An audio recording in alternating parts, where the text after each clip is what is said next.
समय की बात है, एक गांव में एक गरीब किसान रहता था। वह इतना गरीब था कि उसके यहाँ खाने तक भी कुछ नहीं था। अपनी जिंदगी से बहुत परेशान रहता था। एक दिन यही सोचते सोचते जंगल की तरफ निकल पड़ा। जब वह दूर घने जंगल में पहुंचा तो उसे एक साधु दिखाई दिया। किसान उसी के तरफ चल पड़ा। जब किसान उस साधु के पास पहुंचा तो उसने पूछा, क्या बात है? तुम बहुत उदास दिखाई दे रहे हो। साधु की बात सुन के गरीब किसान ने अपनी पूरी आप बीती सुनाई। तब साधु ने कहा कि तुम यह से पूरब दिशा की ओर एक स्थान पे जाओ और वहां खेती करो, जिससे तुम्हारी गरीबी जरूर दूर हो जाएगी। किसान ने बिल्कुल वैसा ही किया। किसान को साधु की पूरी बात समझ में आ गई। फिर वह किसान पूरब दिशा की ओर निकल पड़ा। कुछ दूर जाने के बाद वह उस स्थान पर पहुंच गया जहां साधु ने उसे बताया था।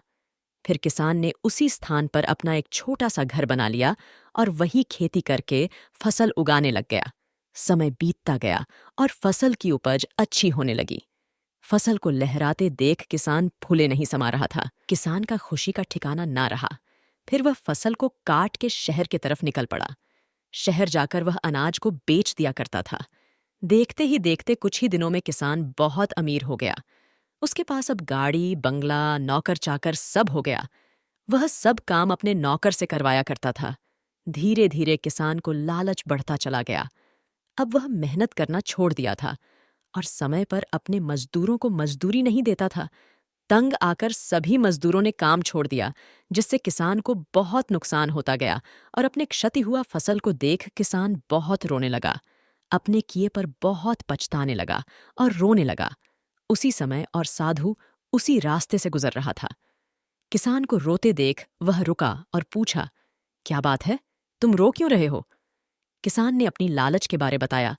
फिर उस साधु ने बताया और समझाया कि इंसान को कभी भी लालच नहीं करना चाहिए, नहीं तो उसका बुरा प्रभाव देखने को जरूर मिलता है। तो आपने इस कहानी से क्या सीखा, हमें कमेंट में जरूर बताएं और इस चैनल को जरूर सब्सक्राइब करें। धन्यवाद।